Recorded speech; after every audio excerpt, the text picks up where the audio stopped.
जिज्ञासा यह है महाराज जी कि एक आदिवासी युवक के साथ दुर्व्यवहार होता है तो उसको पैर धुलाए जाते हैं, उसको हाथ से मुख्यमंत्री खाना खिलाता है, मुख्यमंत्री पैर धुलाता है और 5 लाख रुपए की राशि प्रदान करता है। एक दिगंबर जैन मुनि की नृशंस हत्या होती है, किंतु एक भी राजनीतिक दल का मुखिया अपना मुंह नहीं खोलता है। पूज्य महाराज श्री, हम अहिंसक हैं, अहिंसावादी हैं, किंतु इसका मतलब यह तो नहीं कि हम कायर हैं। क्या महाराज श्री, अगर यही जैसा आपने भी फरमाया था कि यही किसी अहिंसक जो संप्रदाय है उनके साथ होता तो पूरे देश में जलजला पैदा हो जाता, तो क्या ऐसा समय अब जैन समाज को भी क्या इन्हीं परिस्थितियों में आना पड़ेगा? क्या हमें भी अपनी मांग को, अपना अस्तित्व को बनाए रखने के लिए क्या हमें भी इस तरह के धरने प्रदर्शन, पहले हम कोशिश करेंगे कि हम शांतिपूर्वक करें, और अगर फिर भी हमारी सुनवाई नहीं हो तो पूज्य महाराज जी, इसके लिए आगे हमारे पास क्या रास्ता है? आपके श्री चरणों में यही मेरी जिज्ञासा है। पहले राजनीति अच्छे लोगों के हाथ में रहती थी, और जैनियों का जितना भी इतिहास हमने पढ़ा, हर जैनी का मूल वंश राजा ही है, और उन राजाओं से ही जैनियों की उत्पत्ति हुई। इसलिए राजाओं के वंशज होने के नाते क्षत्रिय जैनी है, और क्षत्रियों के हाथ में ही राजनीति होना चाहिए, यानी राजनीति का मूल कार्य करने का अधिकार जैनियों को ही है। और ऋषभदेव ने सबसे पहले क्षत्रिय वर्ण की स्थापना की थी, वैश्य और शूद्र वर्ण की स्थापना बाद में की, पहले क्षत्रिय वर्ण की स्थापना। और क्षत्रिय वर्ण की स्थापना करके ये दिखा दिया कि जैनियों को सबसे ज्यादा राजनीतिक में रहना चाहिए। शिवखेड़ा का वह वाक्य आज जैनियों पर लागू होता है। देश इसलिए बर्बाद नहीं है कि यहाँ गद्दार लोग रहते हैं, देश इसलिए बर्बाद नहीं है कि यहाँ बदमाश लोग रहते हैं, देश इसलिए बर्बाद है कि अच्छे लोग यहाँ मौन रहते हैं। बहुत बड़ा, जब मैंने ये कोटेशन पढ़ा अंदर 30 लग गया कि गद्दारों से देश बर्बाद नहीं होता, वो तो सदा से थे, सदा हैं और रहेंगे, लेकिन जो अच्छे लोग हैं वो मौन रह जाते हैं, इससे देश बर्बाद होता है। तो अच्छे लोग राजनीति में नहीं जाते हैं, उस कारण से आज राजनीति बिगड़ गई। आज राजनीति को गंदा कहा जाने लगा, आज राजनीति को बहुत बुरी दृष्टि से देखा, रहे वो तो राजनेता है, उसके लिए तो कुछ भी कर सकता है।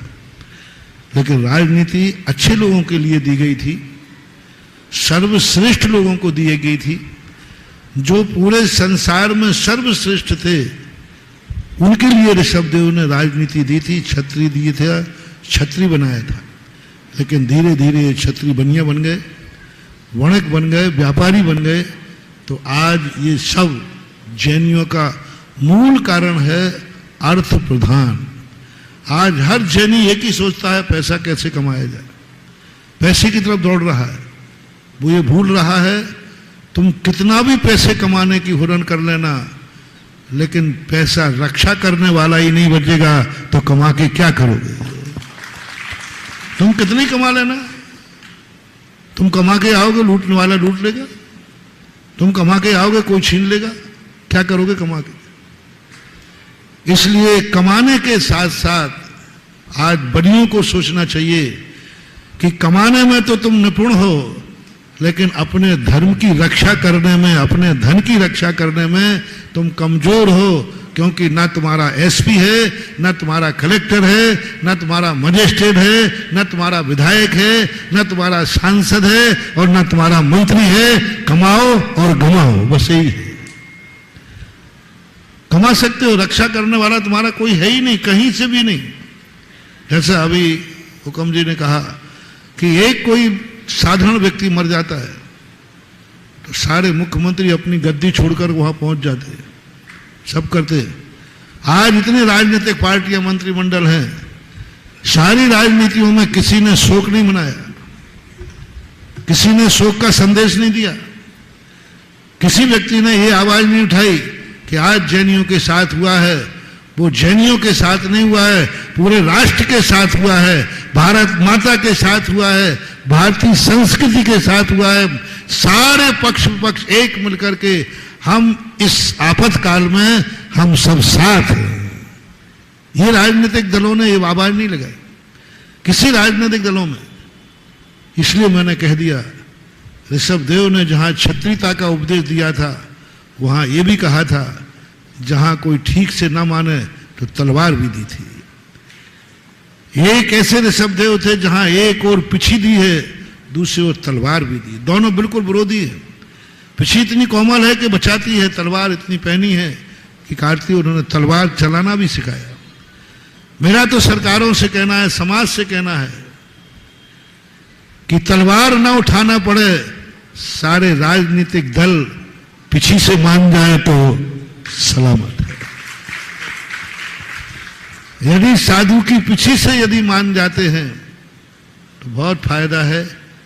पिछी मारूंगा तो भी कल्याण है, पिछी लगाऊंगा तो भी कल्याण है। और यदि पिछी से नहीं माने तो ऋषभदेव ने तलवार दी है। तीर्थंकर के पिता, अहिंसा के पुजारी, असी का उपदेश दिया और असी उठाने में कोई बाधा नहीं है। गृहस्थ को कहा गया है, मैं तो कहता हूं जैनियों में ये बीड़ा उठना चाहिए कि हर क्षेत्र में जैनियों का कहीं ना कहीं, चाहे सेना हो, चाहे पुलिस हो, चाहे शासन हो, चाहे प्रशासन हो, हर कार्य में जैनियों को अपनी दम लगाना चाहिए।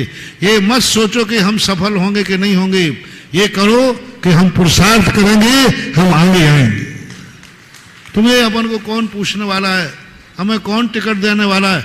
अरे नहीं मिलेगा टिकट, आवाज लगाओ, फरियाद करो, आगे बढ़ो। 100 आवाज लगाने में एक आवाज तो सुनी जाएगी, तो आवाज लगाना चाहिए। इसके लिए राजस्थान में जब मैं था तब एक हुक्म जी आए थे, इन्होंने राजनीतिक चेतना मंच की चर्चा की थी। गोधा जी भी उस समय थे, राजेंद्र जी गोधा वगैरह। और ये बहुत अच्छा, सारे भारत में, मैं तो कहता हूँ सारे भारत का एक अखंड राजनीतिक मंच होना चाहिए जहां हर जैनी को राजनीति में जुड़ करके एक पूज्यवर वीरसेन स्वामी महाराज ने एक शब्द कहे, हमारे गुरुदेव पूज्यवर हमेशा ये करा, कलऊ एकता बलम। कलिकाल में कोई बल नहीं है, तप का बल कमजोर है, धन का बल कमजोर है, भारत शस्त्र में कमजोर है, जैनी सब तरफ से कमजोर है। मात्र यदि एक बल है तो एकता का बल। यदि जैनी एक हो जाएं तो भली ये 4 करोड़ जैनी हैं, लेकिन 4 अरब संख्या पर भी भारी पड़ सके। मात्र एकता चाहिए, जैनियों का एक ही नारा लगना चाहिए। जहां जैनी खड़ा होगा वोट जैनी को जाएगी, वो किस पार्टी का है हमें इससे कोई लेना देना नहीं। मात्र एक नारा, जैनी का वोट।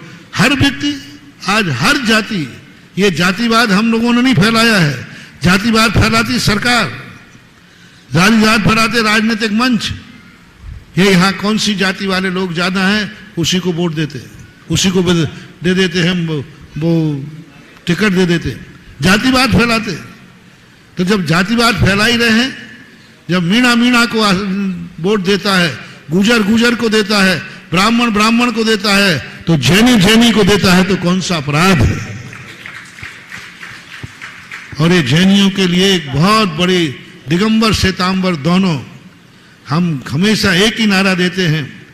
घर में हम अलग अलग हैं, घर के बाहर हम सब एक हैं। घर में तो एक, घर में भी बाप बेटा भी अलग अलग रहते हैं। घर में जाते हैं तो बाप अलग कमरे में जाता है, बेटा अलग कमरे में जाता है। लेकिन जैसे ही कमरे से बाहर निकलते हैं और जैसे ही घर से बाहर निकले तो हमारा एक ही नारा होना चाहिए, हम दिगंबर श्वेतांबर राजनीतिक मंच पर दोनों समाजें एक होकर के शंखनाद करें और आगाज करें। और आज का समय आ गया, ऐसी दुर्घटनाओं के समय यदि आपका राजनीतिक मंच होगा तो फिर तुम्हारी कुछ सुरक्षा हो सकती है।